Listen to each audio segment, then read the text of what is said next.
In early July 2025, Beijing experienced a major rainfall event that led to widespread urban flooding and disruption across several districts. Triggered by seasonal plum rain systems moving in from the south and intensified by a convergence of cold, northern air and subtropical moisture, the storm brought between 100 millimeters and 160 millimeters of rainfall within a 24-hour period across many parts of the capital.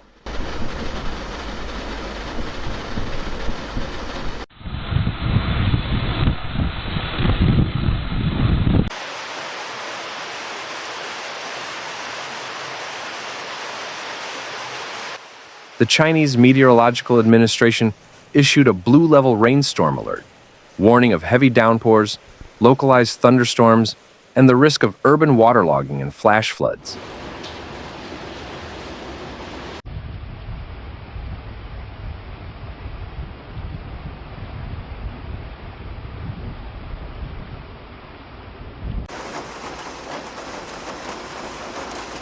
The rainfall began intensifying on the evening of July 2nd and continued into July 3rd, peaking in the early morning hours, with localized cloudbursts dropping up to 70 millimeters per hour in some areas.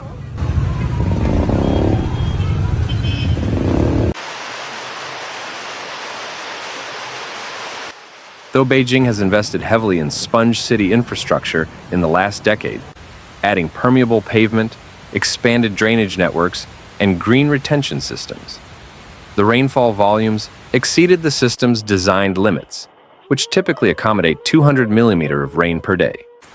As a result, key low-lying zones experienced rapid water accumulation.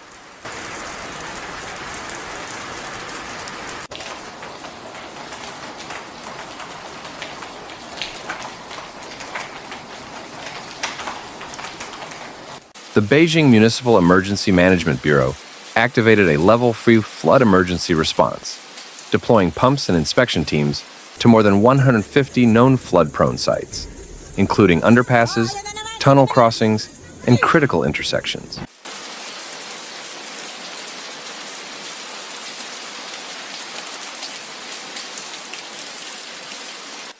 Emergency workers and municipal engineers focused on real-time drainage operations, clearing blocked runoff paths, and using mobile pump stations to relieve standing water.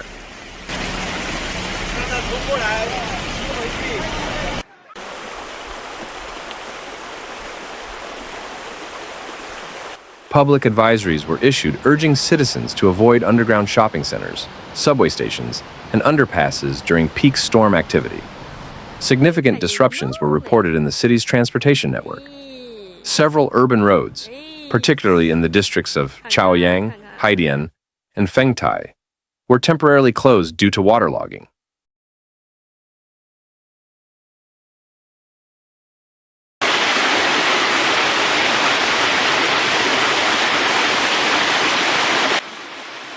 Underpasses, such as the South Third Ring Road interchange, became impassable, causing traffic delays and vehicle strandings. Subway lines remained operational but under close monitoring for seepage and tunnel flooding.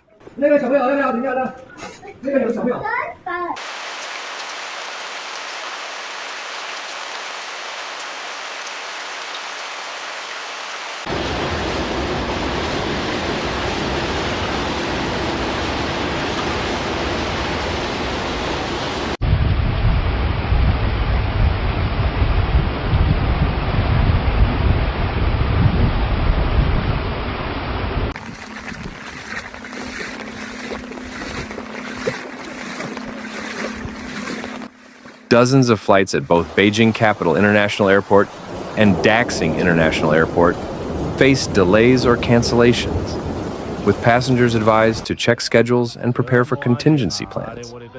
Despite the infrastructural strain, no fatalities or serious injuries were reported in Beijing, thanks in part to early warnings and improved response protocols developed since the deadly 2012 Beijing flood.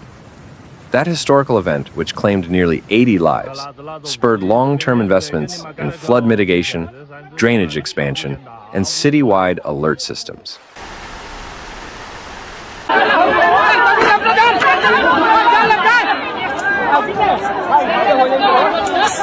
不是人上来了吗？应该没上来呀。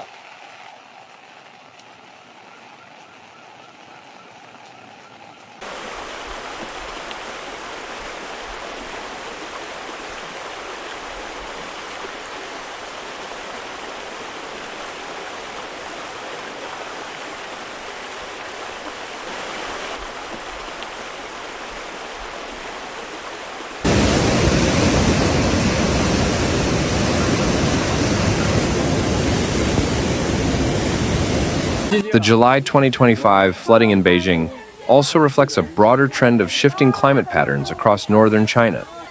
In the past, torrential summer rains were more common in the south, but warming temperatures and altered atmospheric circulation are increasingly drawing tropical moisture into northern regions. The result is a higher frequency of extreme rainfall events in areas historically less prepared for them. Meteorologists note that the Beijing-Tianjin-Hebei corridor is becoming a new front line for flood risk, particularly during the East Asian monsoon season. This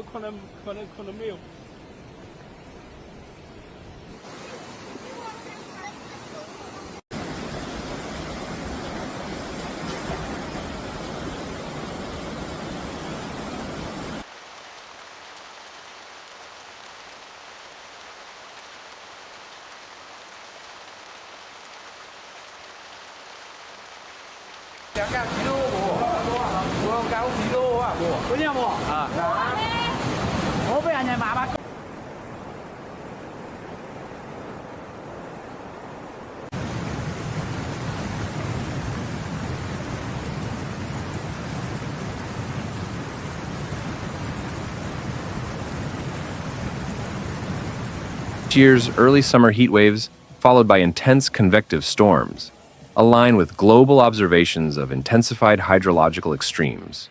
More heat, followed by more rain, in urban centers worldwide.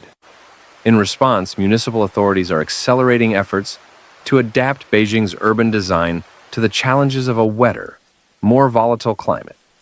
Beyond emergency measures, there is growing emphasis on long-term resilience, expanding flood detention basins, redesigning neighborhoods with natural runoff paths, and incorporating climate risk into zoning laws.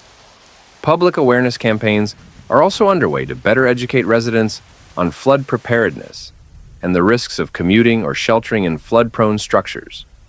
While the July floods were managed without loss of life, officials acknowledge that climate adaptation must now become a permanent part of urban policy.